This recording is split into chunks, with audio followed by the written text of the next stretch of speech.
de Dieu que nous voulons apporter. Alléluia. C'est la parole de Dieu que nous voulons apporter.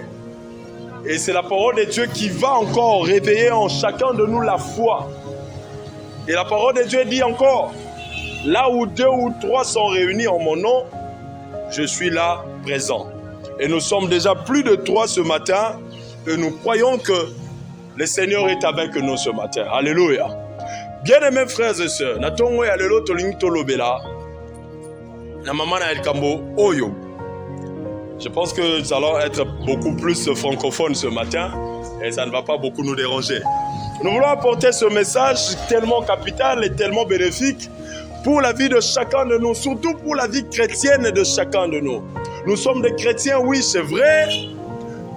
Nous voyons des églises être remplies de frères et sœurs qui se disent chrétiens et chrétiennes. Oui, c'est bien, c'est une bonne chose que nous voyons des églises être remplies des hommes et des femmes qui se considèrent comme des enfants de Dieu, qui se considèrent comme des chrétiens.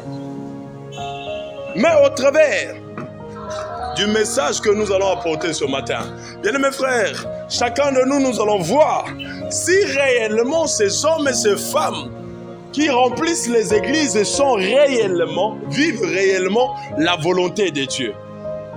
Et le message que nous allons apporter ce matin, le thème est celui-ci. C'est des vieux hommes qui remplissent nos églises. Alléluia. C'est le thème de ce matin.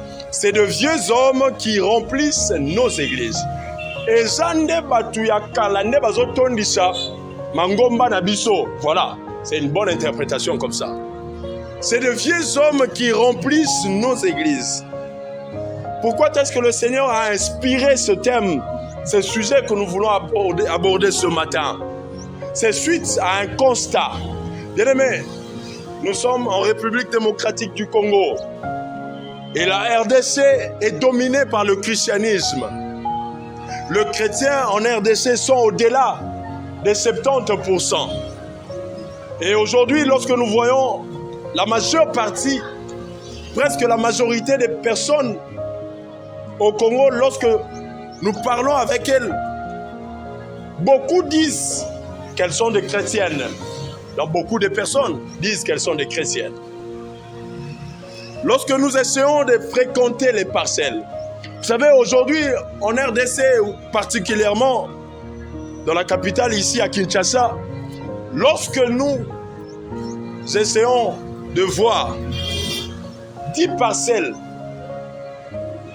et dans ces 10 parcelles, bien-aimés frères, nous allons nous rendre compte que 8 à 9 parcelles sur 10 sont remplies des hommes et des femmes qui disent qu'ils sont des chrétiens, qui se considèrent comme des chrétiens. 8 à 9 parcelles sur 10 sont remplies des gens qui fréquentent les églises. Alléluia. Ceux qui te continuent à katia mapangu ebele nenge tozomona boye. Bien aimé. Ceux qui nous pangu moko ezana 5 portes. Vous allez remarquer avec moi que 3 à 4 portes, ce sont des chrétiens. 3 à 4 portes sur 5, ce sont des personnes qui fréquentent les églises. Ce sont des gens qui vont dans les églises, qui jeûnent, qui veillent. Alléluia. C'est presque les chrétiens qui dominent en République démocratique du Congo. Oui, on reconnaît qu'en RDC, nous sommes un pays laïque. Étant un pays laïque, nous avons plusieurs confessions religieuses. Nous avons les musulmans, nous avons les kimbangistes, nous avons les bouddhistes qui sont là. Nous avons les gens qui sont dans les maïkaris, nous avons les témoins de Jéhovah. Nous avons beaucoup de gens, beaucoup de religions. Mais parmi toutes ces religions en RDC, c'est les chrétiens qui dominent. Le vrai chrétien, c'est les chrétiens qui dominent. Le christianisme domine à plus de 70%. Voilà, le français dit quoi? 70%. À plus de 70%, c'est le christianisme qui domine en République démocratique du Congo. Mais chez nous, en Belgique, nous disons 70%. Bien-aimés frères, et lorsque nous essayons de voir comment est-ce que les gens qui se disent chrétiens se comportent dans la société, nous sommes dans l'obligation de se poser la question ce qui y a solo bazaba Christo to bazaba Christo te. Est-ce que Kibato ya kala et silato et silate. Alors au travers il y a un message, nous allons voir ensemble avec vous que la plupart qui remplissent nos églises ne sont que des vieux hommes. Parlons de vieux hommes, c'est-à-dire nous sommes en train de parler du vieil homme et du nouvel homme. Nous allons parler du vieil homme et du nouvel homme. Et chacun va se positionner. Nous allons voir les caractéristiques, le caractère d'un vieil homme et le caractère d'un nouvel homme. Nous allons essayer de voir comment est-ce que le vieil homme se comporte et comment est-ce que le nouvel homme se comporte. Qui est un vieil homme et qui est un nouvel homme? Bien mes frères, nous allons essayer de comprendre ça au travers de ce que nous allons dire maintenant. Alors, qui est un vieil homme selon la Bible? Nous allons lire ce texte de base qui va nous faire comprendre quelque chose. Nous sommes dans la deuxième épître de l'apôtre Paul aux Corinthiens. 2 Corinthiens chapitre 5, verset 17. La parole de Dieu déclare ceci. Si quelqu'un est en Christ, il est une nouvelle créature. Les choses anciennes sont passées. Voici toutes choses sont devenues nouvelles. Alléluia. Est-ce qu'on peut acclamer pour la parole de Dieu? Que Dieu soit loué. Ça, c'est l'apôtre Paul qui est en train de dire dans son épître aux Corinthiens, la deuxième épître aux Corinthiens. L'homme de Dieu Paul est en train de dire, si quelqu'un, il précise bien, si quelqu'un ou encore ici une personne est en Christ, il est devenu une nouvelle créature. Ce qui mutu a commis na kati na Yesu Christo, a commis moto ya sika. Si quelqu'un est en Christ, il est une nouvelle créature. Les choses anciennes sont passées et voici désormais toutes choses sont devenues nouvelles. Si la personne est en Christ, elle est devenue une nouvelle créature. Les choses que cette personne faisait auparavant, avant qu'elle ne devienne une nouvelle créature, sont toutes passées. Et voici désormais toutes choses devenir nouvelles. Alléluia. Bien-aimés frères, ça c'est l'image que l'apôtre Paul nous donne pour essayer de différencier le vieil homme du nouvel homme. L'apôtre Paul dit que le vieil homme c'est celui qui est, le nouvel homme c'est celui qui est en Christ. C'est celui qui est en Christ qui est le nouvel homme. Et lorsqu'on est en Christ, nous sommes une nouvelle créature. Donc être une nouvelle créature, c'est être un nouvel homme. Celui qui est en Christ n'est plus celui qui était avant. Et celui qui était avant, c'est celui-là qu'on appelle le vieil homme. Pourquoi il est le vieil homme? Parce que les choses, désormais, mutoko sala sikoyo, ezali susu makamwa bane ko sala kalate. Ya kale umeli etikali kala. Akomi ko sala makamu ya sika. C'est-à-dire mbongwana ekoti na kati ya bomo inaye. Alléluia. Lorsque quelqu'un est en Christ, il est devenu une nouvelle créature. Voici désormais toutes choses anciennes sont passées et toutes choses sont devenues nouvelles. A commis qu'on s'est comporté nouvellement. Et nous allons essayer de voir en profondeur ce que l'apôtre Paul veut exactement dire. Qu'est-ce que l'apôtre Paul veut exactement nous enseigner? Nous sommes dans Colossiens, toujours l'épître de l'apôtre Paul. Nous allons lire quelques textes avant de développer le message. Toujours dans l'épître de l'apôtre Paul, aux Colossiens cette fois-ci. Colossiens chapitre 3. C'est un long texte que je vais lire nécessairement. Colossiens chapitre 3, versets 5 à 11. L'apôtre Paul est en train de dire aux Colossiens ce qui suit. Faites donc mourir les membres qui sont sur la terre.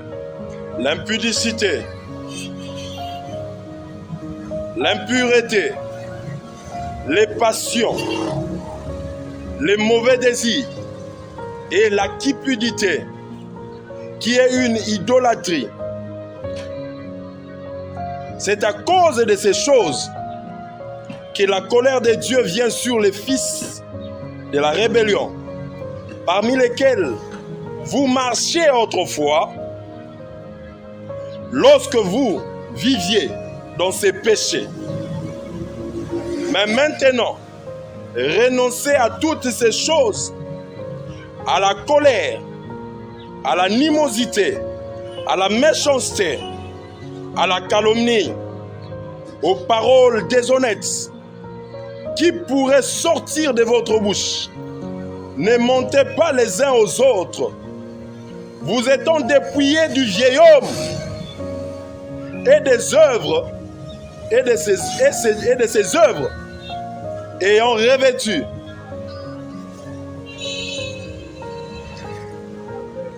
revêtu l'homme nouveau qui se renouvelle dans la connaissance et selon l'image de celui qui l'a créé. Il n'y a ici ni grec, ni juif, ni circoncis, ni incirconcis, ni barbare, ni scythe, ni esclave, ni libre, mais Christ est tout et en tous. Alléluia. Est-ce qu'on peut acclamer pour la parole de Dieu? Bien-aimés, pourquoi j'ai préféré lire ce long texte? Parce qu'il est important. C'est dans ce texte au Colossiens chapitre 3, 5 à 11 que l'apôtre Paul est en train de déterminer le caractère du vieil homme, est en train d'établir une différence entre le caractère du vieil homme et celui du nouvel homme. L'apôtre Paul a énuméré quelques comportements ici qui nous font voir exactement comment est-ce que le vieil homme se comporte et comment est-ce que le nouvel homme se comporte. Et l'apôtre Paul au Colossiens est en train de les rappeler, les caractères qui forment ou encore qui fondent le vieil homme, que le nouvel homme n'est pas appelé à commettre, ou encore le nouvel homme n'est pas appelé à avoir. L'apôtre Paul est en train de dire ceci: abandonnez, renoncez à ces comportements que vous aviez, à cette manière que vous aviez de marcher avant que vous ne puissiez recevoir Christ. Là, je suis en train d'expliquer déjà. L'apôtre Paul est en train de détailler les éléments qui constituent en fait le fondamental du vieil homme. Il est en train de dire ceci aux Corinthiens et aux Colossiens. Le vieil homme est caractérisé par la méchanceté, par la haine, par la colère, par l'impudicité, par des mauvais désirs, par des paroles déshonnêtes. C'est cette façon de vivre qui caractérise le vieil homme. Mais à la fin, l'apôtre Paul est en train de dire encore ceci. Lorsque nous sommes en Christ, c'est Christ qui est tout en tous.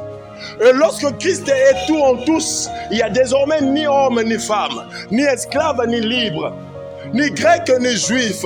Bien aimé, pourquoi je préfère répéter ces versets, ces derniers versets de Colossiens 3, chapitre 3, verset 11. C'est parce que dans les éléments que nous allons voir ici, vous allez comprendre avec moi que celui qui est né de nouveau, celui qui est ancré en Christ, n'a pas de préférence tribale. Alléluia. Un enfant de Dieu n'a pas de préférence tribale. Un enfant de Dieu ne s'accroche pas sur base des tribus. Nous allons voir ça. L'apôtre Paul est en train de déterminer. Celui qui est en Christ a désormais abandonné les habitudes du vieil homme. Mais vous allez constater avec moi, bien-aimés frères et sœurs, voilà, les sœurs se sont ajoutées. Je peux maintenant dire frères et sœurs.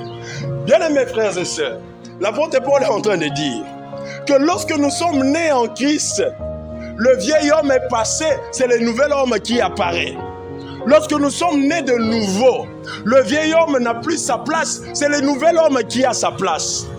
Mais vous allez voir avec moi, comme je l'ai dit au début, que nos églises sont beaucoup plus remplies de vieux hommes.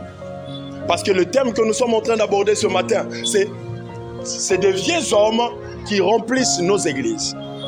C'est par des moindres détails. J'ai toujours dit ceci, ça ne sert à rien de prêcher sur les choses célestes si d'abord les choses qui prouvent que nous sommes chrétiens sur la terre, nous ne les connaissons pas.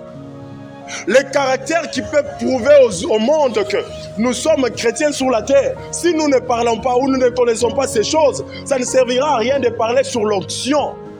Ça ne servira à rien de parler sur les anges si déjà les caractères d'enfants de Dieu, on n'en a pas. La manière de vivre des enfants de Dieu, des chrétiens aujourd'hui dans nos sociétés, ça ne prouve en rien du tout que ce sont des gens qui ont l'habitude de fréquenter les églises. C'est comme ça que je dis, c'est des vieux hommes qui remplissent nos églises.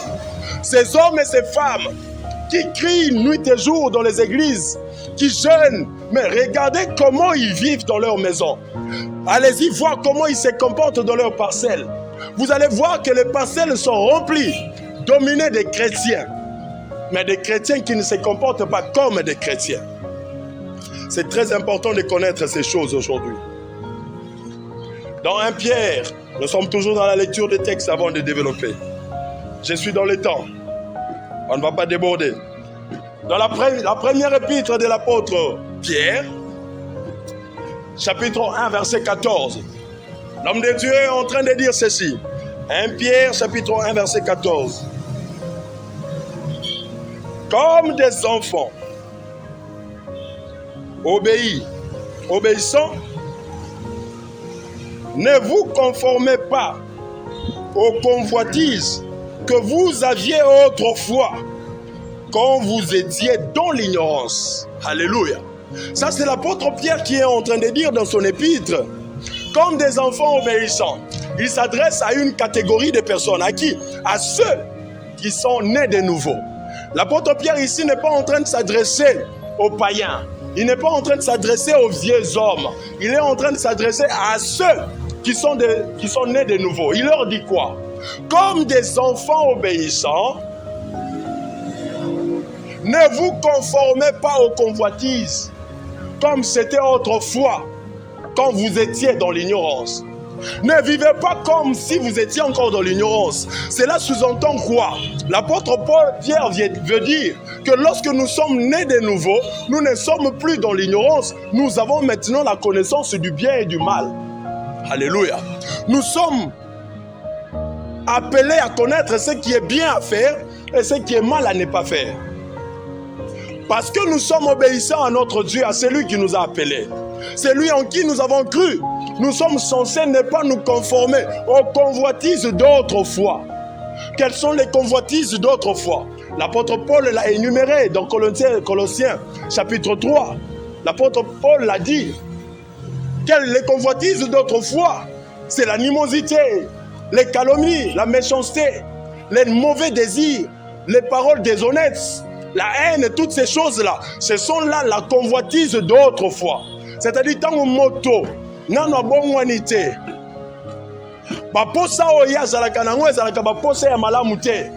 Ezalaka baposa ya mabe, ya lokuta, ya kotonga, ya kofinga, ya koboma, ya kokosa, ya koyiba, ya koyina. C'est ça le comportement du vieil homme. Moto tangu nano ya mi Kristo te. Tangu nano bon humanité.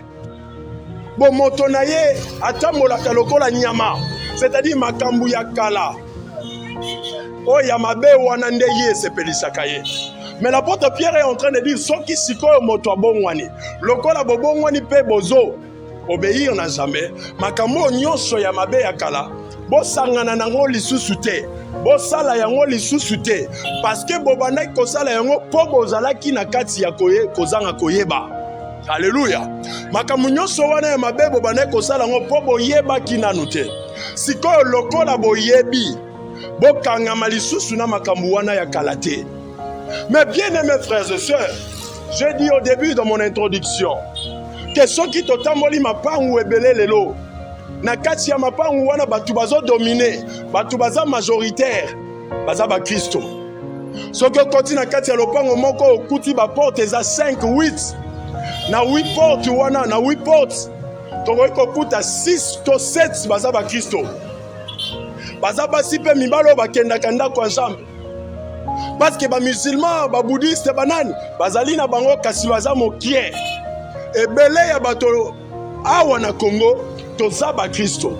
Soki tokotambola na avenue moko, soki avenue wana eza na mapangu 100. Na mapangu 100 tokoki kokuta mapangu 80 ba Kristo na ba Kristo.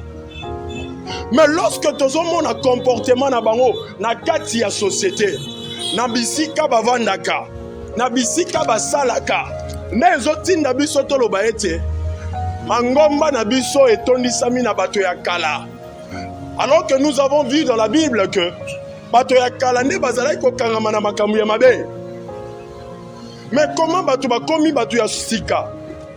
Bazokangama toujours na makambo ya mabe. Alléluia.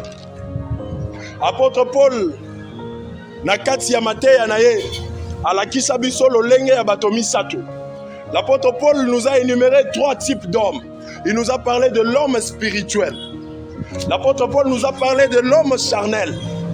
Et l'apôtre Paul nous a parlé de l'homme animal. On va essayer d'expliquer avant d'aller vite. L'homme spirituel, il est né de nouveau. L'homme spirituel, il connaît ce qui est bien et ce qui est mal. L'homme spirituel, il connaît la loi de Dieu. Il connaît la volonté de Dieu. L'homme spirituel marche dans la crainte de Dieu. En fait, c'est ça l'image de l'enfant de Dieu. Un enfant de Dieu, c'est un homme spirituel.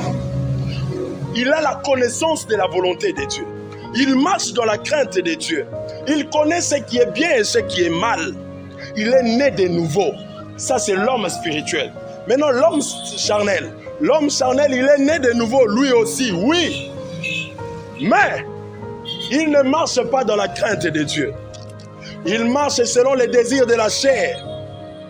Il obéit aux convoitises de la chair. Il connaît la loi, oui, mais il n'obéit pas à la loi de Dieu. Il connaît Dieu, il ne marche pas dans la crainte de Dieu. Il sait ce qui est bien et ce qui est mal, mais il fait ce qui est mal. C'est ça l'homme charnel. Alléluia.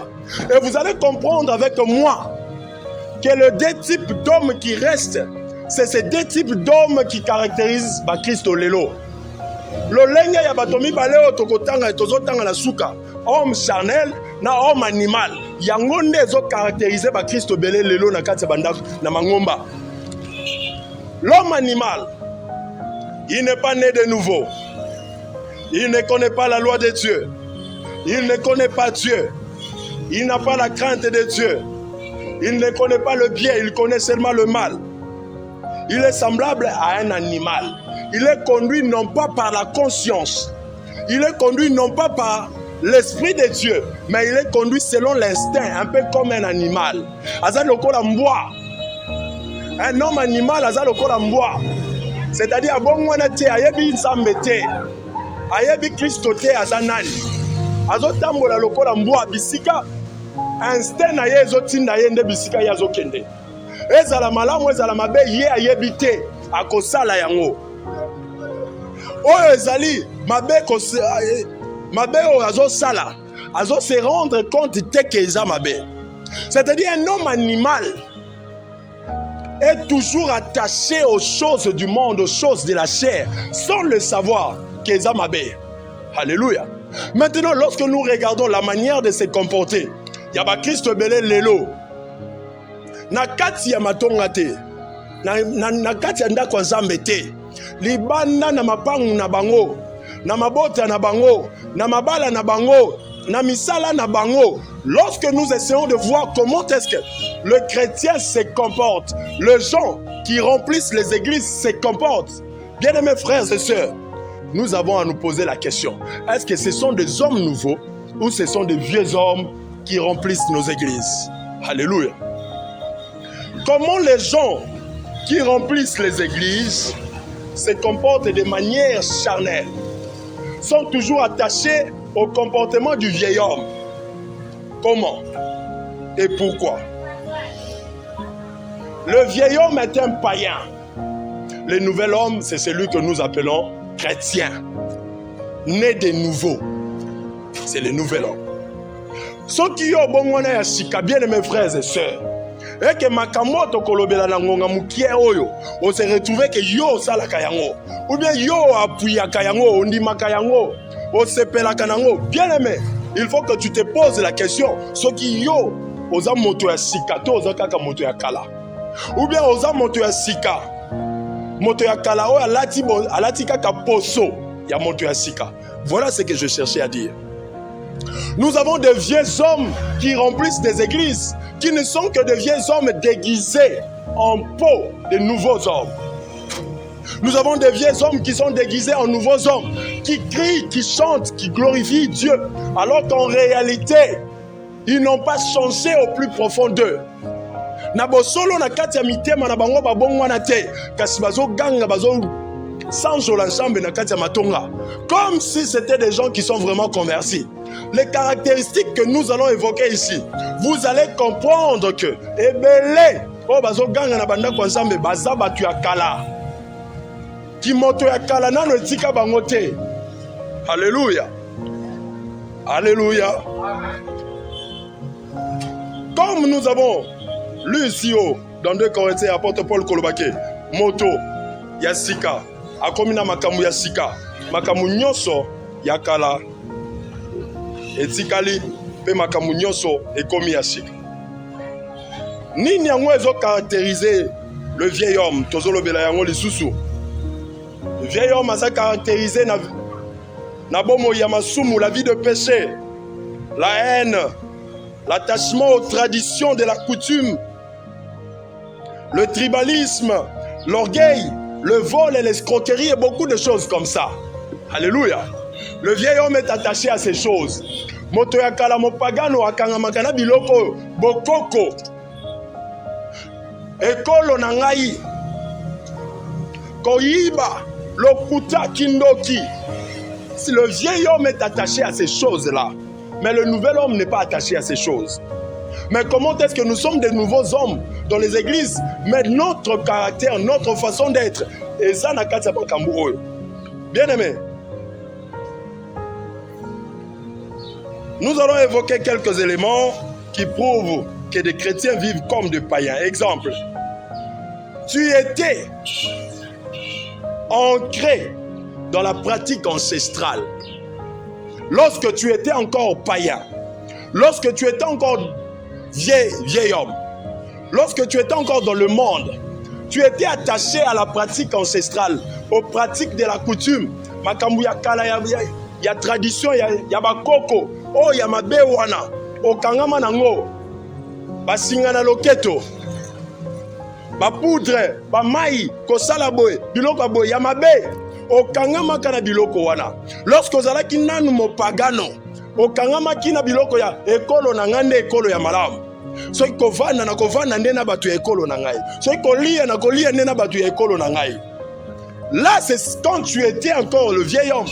Tu étais encore dans le paganisme. Mais bien aimé, maintenant que nous sommes nés de nouveau, et que ce sont les chrétiens, les nouveaux hommes qui remplissent les églises.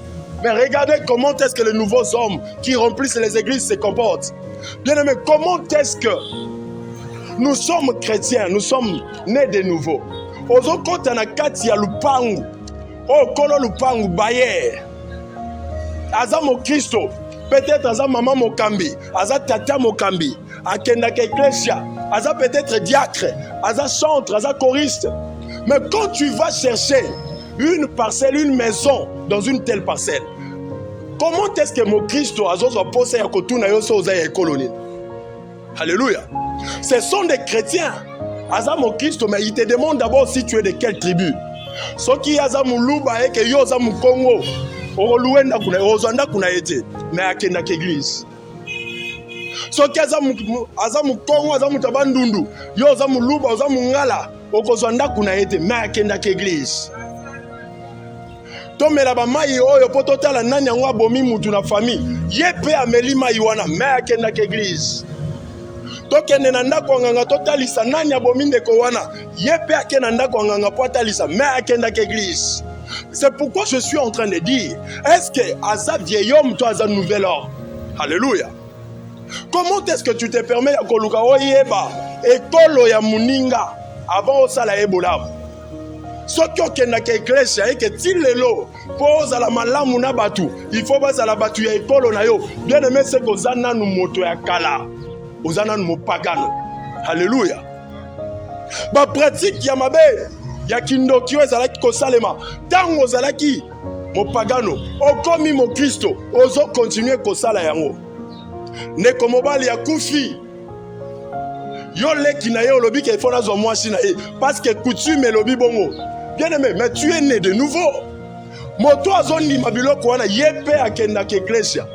Ata kweza yete ne mutazo zwa moto mwasi wana lokola mwasi na me azondima yango azo soutenir yango azo condamner yango te mais abon wana akenda ke église. Mais bokoko ezolanda ye kaka, singa ekangami ye kaka. Moto abongwani akomi moto ya sika, aza na kati na ye na molimo santo, makambo nyonso ya kala wana ye akaboni nango libela, singa moko te lisusu ya bokoko ekoki kokanga ye. Makambo ezosalema na bokoko ya mabe ya kindoki, yo pe mwana na Nzambe okendaka ndako na Nzambe obondelaka, ozondima yango, ozosala yango, seke oza nano moto ya kala, oza mopagano. Okena musala po sala batu bolamu esengeli bazala ya ekolo na yo. Mais comment est-ce que tu te permets de te comporter comme ça? Ozoluka to teya banjelu, to teya onction, oui eza mabete, kasi biloko wana ezotalisa ki bo mwana na Nzambe ozangi yango. Esengeli na yo d'abord ozala na comportement ezotalisa ki bo mwana na Nzambe ya solo. Yambo yo kokoma na niveau ya onction. Yambo yo kokoma na niveau ya compréhension ya biloko ya makasi. Parce que biloko eza pete. O esengeli na yo kosala ozosala te. Mais ozoluka biloko eza passe. O comprendre yango ndengeni. Ça c'est le comportement de chrétien aujourd'hui.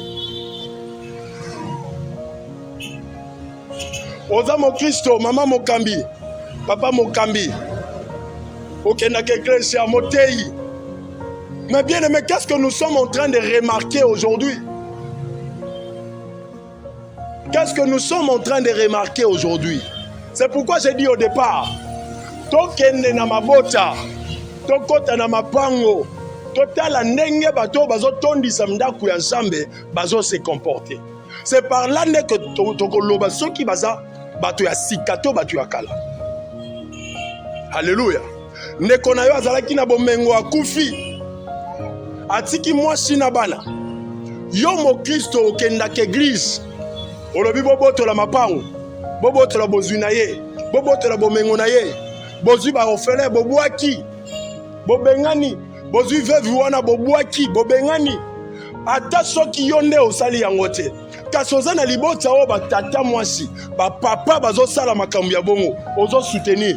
Soki osoutenir bien aimé, c'est que yo pe nano bongwani malamu te.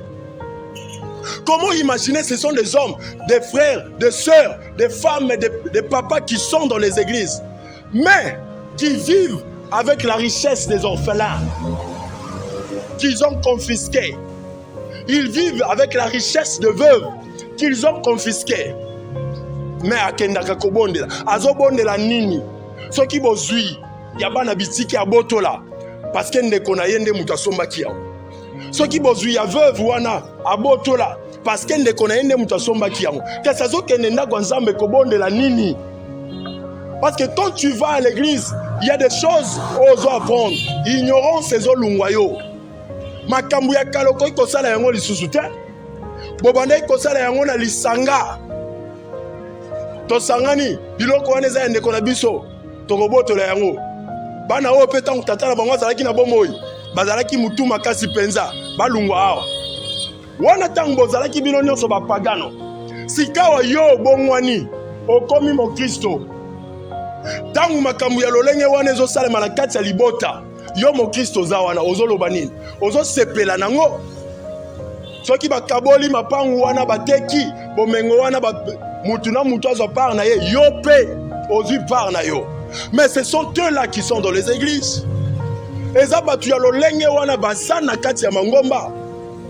Ata ko soki to lungwe nanu na christianisme. Soki to lobi totala mangomba nyonso eza na se ya mokili. Bango nyonso bateyaka nini? Bateyaka bolingo.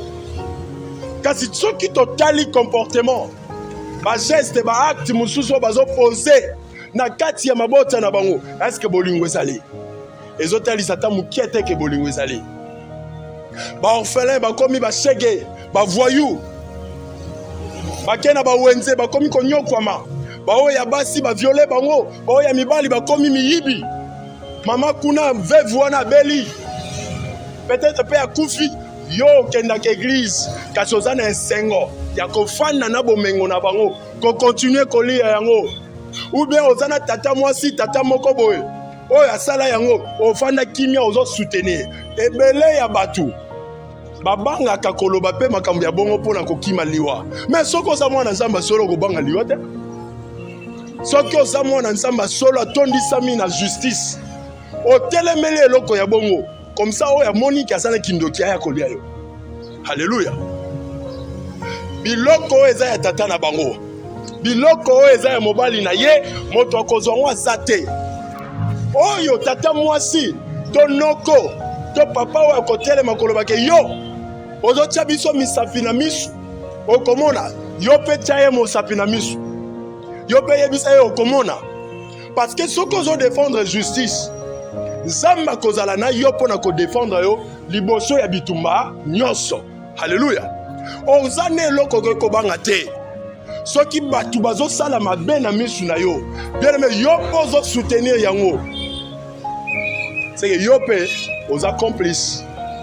Bato ya lolenge boye bango nde batondi na kati ya mangomba. Bato ya lolenge boye bazotambola lokola bato ya kala, lokola bato nyama, bango nde batondi na kati ya baeglise. Koyinana, kofingana, kobomana, yango wana etondi na kati ya mangomba. Mais nous disons que nous sommes des chrétiens. Oh, j'ai ressenti en moi récemment une sorte de révolte pour dire ceci. Entre nous chrétiens, soit dit, bien-aimés frères et sœurs, l'amour vrai n'existe pas. Alléluia. Entre nous chrétiens, soit dit, qu'on se dise un peu cette vérité-là. L'amour vrai n'existe pas. Lorsqu'on essaie de regarder comment est-ce que nous nous comportons, bien aimé, ça démontre que l'amour sincère n'existe pas. Si nous sommes vraiment des gens qui doivent vivre dans l'amour, pourquoi les querelles? L'homme de Dieu, Jacques a dit. Pourquoi ces querelles? Pourquoi ces disputes parmi vous? Alléluia. Ponanini kobenana, ponanini biswana, ponanini kotongana. J'ai dit quelque chose récemment ici. C'est le pasteur Jacques qui l'a dit. Il a dit ceci. Confessez les péchés les uns aux autres. Botubela masumu ba moko pe na ba misusu. Ndeko mwasi ozala lisumu songolo salaki. Ndeko mwasi aza pembeni na yo, yebisa ye ndeko na ngai tala na sumuki. Bondela na zamba limbisa ngai. Ndeko mobali osumukaki. Ovandi pembeni ya ndeko mobali mususu. To pe ndeko mwasi. Yebisa ye ndeko na ngai na zabo na sumukaki. Qui aujourd'hui fait ça? On a peur de le faire. On préfère tous aller se confier chez les pasteurs parce qu'on a un peu confiance que ye akobate la ngai. Ye akobomba ngai, akobomba lisumu na ngai. Mais on a peur de se confier entre nous, entre les frères et sœurs. Todo banga koyebisa na makambu wana pona nini? Parce que bolingo ya solo ezali lisusu te. Moto yo koyebisa lisumu na yo yenda kopanza yo sango. Yenda kokende kotonga. L'apôtre Paul dit ceci. Moto ya kalande aza caractérisé na calomnie, na makambo ya lokuta, na médisance, makambo ya kotonga. Kasi yo botami ya sika, nini ezosala ke likambo ya moto oyo yo kina matoi na yo zomema yango pona kotonga. C'est de vieux hommes qui remplissent nos églises. C'est de vieux hommes comme ça qui remplissent nos églises. Des gens qui se comportent, qui sont des chrétiens, entre parenthèses, mais qui se comportent comme des païens. Masumu sur masumu, lokuta sur lokuta, koyinana sur koyinana, kotongana sur kotongana. Alléluia. Lorsque j'ai fait la publication, nous avons lancé la publication et un message heureux. Il y a un autre frère qui a ajouté un autre élément. Ba Kristo na kati ya mosala. Yende mokonzi. Ayebi ke ndeko esengeli ya mata promotion. Yende motazo fina promotion ya ndeko wala. Ba pagano bazana kati wana. Kasi motazo fande la dossier wana makasi. Eza mo pagano te. Motazo fande la dossier wana makasi. Occultiste te. Mo Kristo wana tata wana ya mo Kristo. Yende azo fande la dossier ya moninga. Mais na pourquoi akozonga ndaku te soki aleki na église te. Akozonga ndaku te soki aleki na paroisse te. Mais il y a un fan de la dossier à Moninga, à ta promotion. C'est des chrétiens que nous avons comme ça dans les églises. Oza mon Christo, yo tata mon Christo. Tope maman mon Christo, maman mon Kambi, maman légionnaire. Tongo butu pokwa yo wana zela nzambe. Tongo butu pokwa yo wana chapele na maboko. Tongo butu pokwa yo wana liboso. Ya statue ya maman Maria kobondela. Kasi makambo zo sala. Ezotali sata mukete ke yo. Oza maman mon Christo. Ses frères ont encore dit. Toza na kati ya entreprise. Yonde moto bapesi yo 100 cartons. 100 cartons. Ya basoso. Kabola bandeko fonctionnaire. Bagende kolia malamu. Na mabota na bango. Bapesi yo 100 sacs ya loso. Kabola na bandeko ba fonctionnaire. Bagende kolia malamu. Na mabota na bango. Yo moto zo kabola biloko wana. Mama mo Kristo. Tata mo Kristo. Moyembi monene na kati ndako kwa Nzambe. Protocole monene. Motei monene. Okati nanu 10, 20. Longoli obombi. Allez, bah, ça qui manque, au petit bateau 4. Ça, c'est un chrétien. Si nous allons dans les entreprises, les gens qui font ces choses-là, ce sont des chrétiens. Je fais un constat, bien aimés frères et sœurs. Nasali constat moko. Que ba occultiste, baza discipliné koleka ba Christo. Ba occultiste, baza logique koleka ba Christo. Lorsque nous allons dans les entreprises, les hommes ou les femmes qui sont des occultistes n'ont rien à voir à étouffer les autres, n'ont rien à voir à détourner le fond des autres. Yelo kwaza nango wana peut-être eza ko bebi sa bomo ya batu. Mais mongo ya batu asimba te. Biloko ya batu ya kolia akosimba te. Misala peut-être donc ye akosimba te. Mais ce sont des chrétiens. Batu babundisaka batu na misala eza ba Kristo. Batu ba détournaka ba mongo na ba entreprise eza ba Kristo. Ba politicien belé nyonso tozoyoka a détourner. Aïbi 50 millions, 20 millions, 40 millions. Et belé ba Kristo. Na ba TV to mona ka bango. Bango na ndako ensemble. Oto bazé belé ba directeur, ba DG, ba secrétaire généraux, ba tondi na kati ya bandako ensemble. Soki toke na ba paroisse catholique tozo mona bango. Toke na Compassion, Philadelphie, la bonne, ba tondi samikuna ebele. Mais bango wana nde tozo ka bazo détourner. Mbongo bango bazo détourner. Ezo sala ke mboka ikende liboso te.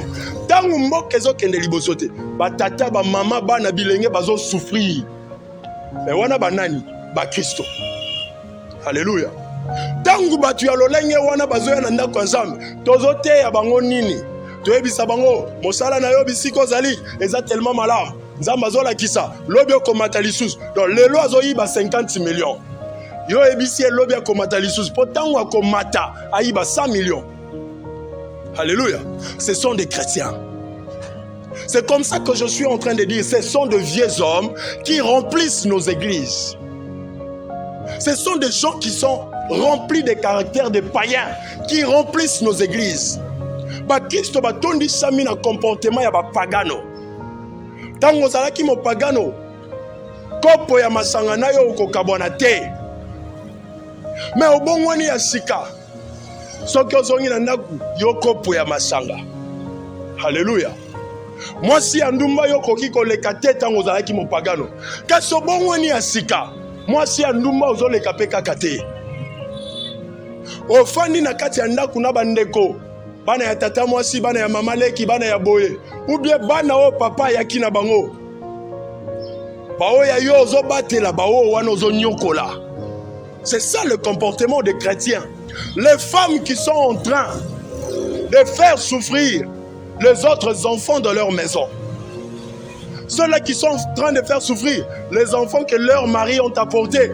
Ou encore les enfants des cousins, de ceci, de cela, des tantes. Ces femmes-là vont à l'église, vont dans les églises.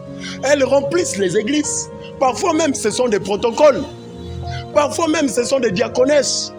Mais ce sont elles qui font souffrir les autres enfants. Alléluia. Bien aimé, ceux qui te kolobela makambo ote, et quand na mitu ya ba Kristo lelo to kolobela nini mususu. To bonne la tozo bomengo. po etinda biso lisusu na kotambola mabe toto banananu na koyeba makambo ya mabe kotika. Alléluia. Ça fait très mal. Ça fait très mal.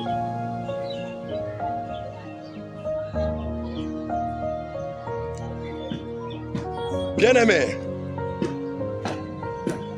tango ozalaki mopagano obanaye kolinga bato en fonction ya bikolo na bango, kasi lelo obongwani ya sika mpo na nini ozokontinue kolinga kaka bato en fonction ya bikolo?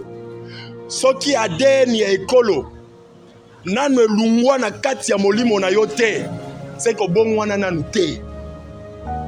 Alléluia.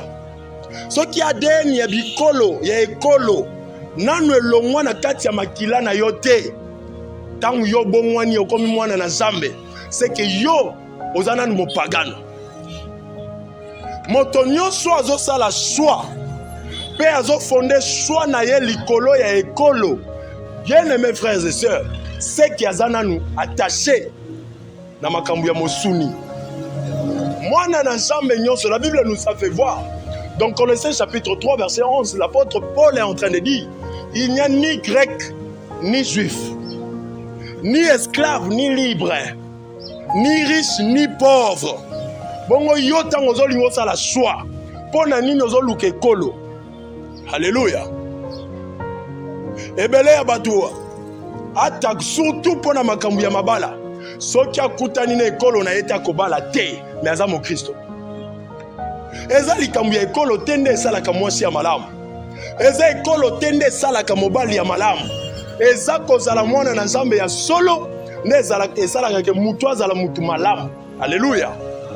Soki nakutani na mwasi ekolo na biso te, ngai na kobala te. Soki nakutani na mobali ekolo na biso te, ngai na kobala te. Et soki totali na kati ya société na biso, bato bandundu na baluba baza ba tribal, on dit comme ça, ba tribal, baza ba tribal makasi. Mais soki pe totali bango wana kaka nde babalani mingi. Bomona te eza confusion. Eza confusion. Baluba balinga kaka baluba, bato bandundu balinga kaka bato bandundu. Mais na kati ya mabala soki totalani na bikolo, bango nde babalani mingi. C'est que eza inutile ya koluka koyeba ekolo ya motu. Pona ko engager mutu na musala ozoluka ye oyeba aza ekolo na yo to aza ekolo na yo te. Okokende na ekolo na ye wapi? Yo mwana na Nzambe ozotala ekolo ya moto pona nini? L'apôtre Paul a dit, il n'y a plus ni circoncis, ni incirconcis. C'est Christ qui est tout en tous. Ya motu ya Yesu Kristo azala na kati ya mutu. Accent ya munene ngai na chaka pona kopusa mutu pembeni, pona kosepela na mutu na tunaka mutu. Mutu na ya liboso moko o ngai na tunaka ezali, ozali mo Kristo tote. Obondelaka na église nini? Soki na yebi wana na suki wana, ekolo na yo ezolobela ngai eloko moko te. Parce que pa ya baluba tozana batu mabe, tozana batu malamu. Epa ya bato bandundu tozana batu mabe, tozana batu malamu. Epa ya bangala, epa ya baswahili. Soki yo za mo Kristo ozoluka okangama na mutu likolo ya ekolo na ye, c'est que yo zana mo pagano. Alléluia. Combien de batu bakangama na bandeko ya bikolo na bango kasi bazala dessus. Yo kanisi moto po asala yo mabe, esengeli azala ya ekolo mususu.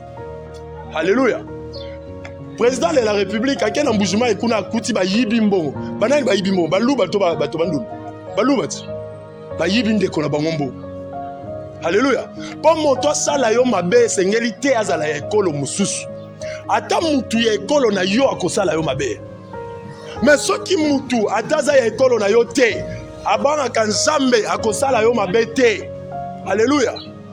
Mwasi po azala ndoki esengeli te azala ya ekolo mususu. Ata ya ndeko na yo ya ekolo na yo akoki kozala ndoki. Alléluia. Mingi toyebiti pona biso baluba, pa na biso baluba balabani basi ya baluba ba bandoki, n'est-ce pas? Basi baluba ba bandoki non. Soso toke pa bato bandundu tokuta basa bandoki te. mingi pa na biso baluba babani mibala baluba ba polygame soki lelo toke pa bato bandundu tokuta ba polygame te. Bien aimé, le problème ce n'est pas la tribu. Ce qui compte c'est être né de nouveau. Alléluia.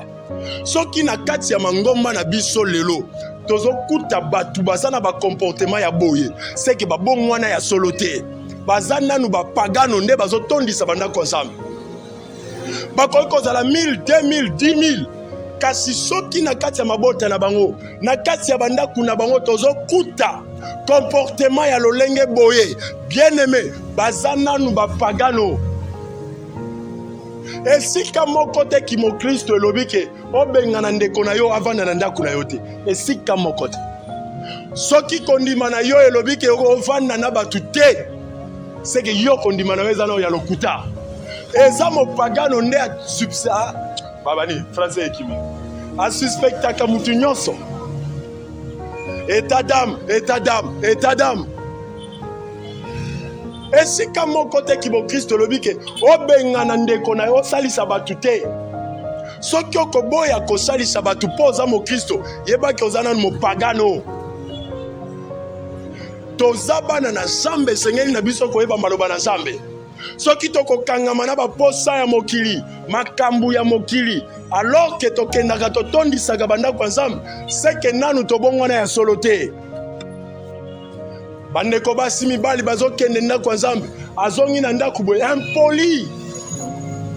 Tango ozalaki mopagano ozalaki impoli kofinga batu makambo ya salite sans honte ozangi na soni kasi yo bongoli motema okendaka ndako ya Nzambe makambo ya salite na munoko na yo ezobima kaka lolenge nini. Batu ya lolenge boye bango nde batondi na kati ya bandako ya Nzambe pona ko malamu te. Kasi pona kosilisa tozo elema oyo ya suka bongo toza la conclusion. Tango ozalaki mopagano obanaye kolanda bastar ya mokili okoki kobunda likolo ya kombo na bango. À un moment donné, bien aimés frères et sœurs,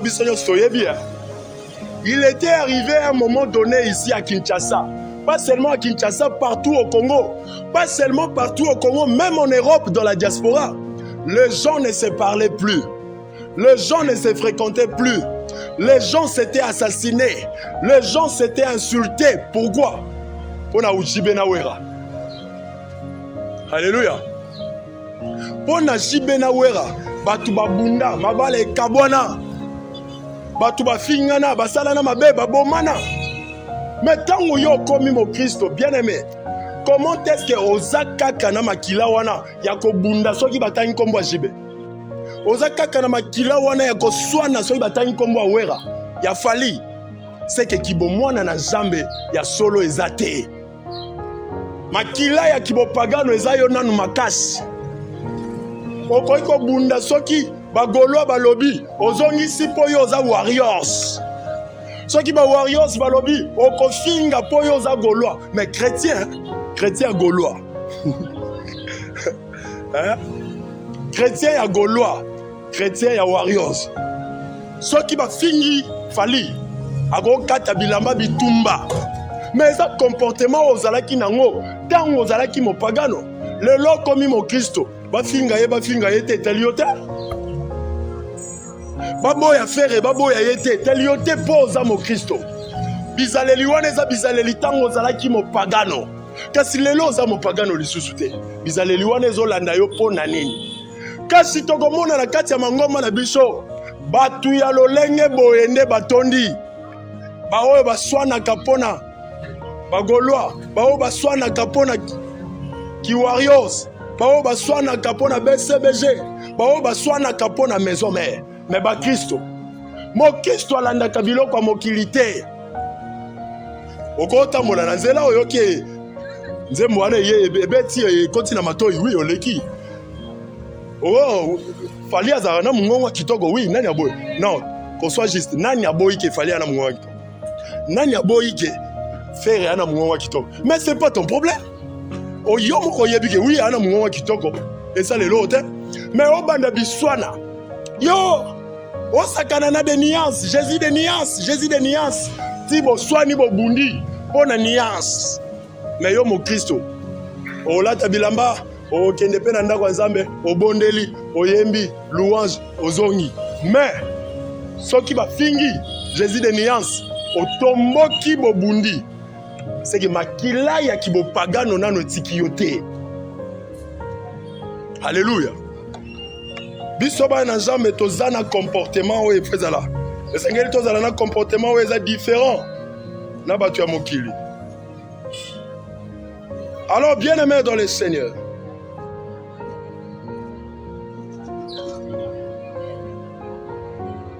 eloko ya suka ozalaki na kati ya kindumba tango ozalaki na mopagano ya impudicité, fornication, milangwa, masanga, makambo mabe.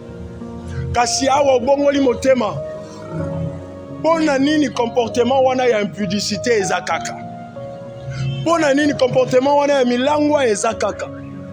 Pona nini comportement wana ya débauche eza kaka? Etangu tokotala bandeko basi mibali oyo bazosala makambo mabe ebele lelo, mingi bakendaka ndako ya Nzambe. Ebele baza ba chrétien, ebele babondelaka bajenaka. Kasi impudicité baboyi kotika, milangwa baboyi kotika, diamba baboyi kotika, boîte de nuit baboyi kotika. Kasi bakendaka ndako ya Nzambe. Tobongo na mitema. Yoka conclusion. Matthieu chapitre 5 verset 37.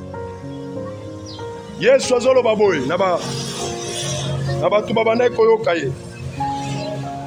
Que votre parole soit oui, oui, non, non. Ce qu'on y ajoute vient du malin, c'est-à-dire du diable. Alléluia. Yesu azolo balilo bana bino iyo etikala iyo. Koboya etikala koboya. O nyonso bozo bakisa likolo ezo uta pa ya diabulu. Soki yo ndimela Yesu lokwa mokonzi pe mobikisi. Olobi ngai na boyi mokili, nakabwani na mokili, nakabwani na kindumba, nakabwani na milangwa, nakabwani na lokuta. Ondimaki yango bongo, odesidaki bongo, pe komaki moto ya sika. Etikala bongo. Soki obongolaki deja motema, oboyaki milango, oboyi masanga, oboyi bavi ya kolanda bawera bashibe, obongwani ozwi baptême na yo, okomi moto ya sika. Kasi à un moment donné ozongeli lisusu ndambu euti epai Nzambe te. Posa wana ya kozongela ndambu Yesu azoloba boye, soki olobaki deja non mais osali likambo wana euti epai ya Satana. Soki olobaki deja oui et puis oboyi likambo wana, posa wana euti epai ya Satana. Alléluia. Soki olobaki non na boyi misala mabe ya mokili, nakangami na Nzambe, eke ozongeli yango lisusu, Satana nde atie yo posa wana. Verset ya mibale mpona kosukisa. Apocalypse 3:15. Nzambe azoloba boye na église ya Laodicée. Je connais tes œuvres. Je sais que tu n'es ni froid ni bouillant. Puisses-tu être froid ou bouillant? Ainsi, parce que tu es tiède et que tu n'es ni froid ni bouillant, je te vomirai de ma bouche. Alléluia. Nayebi misala na yo.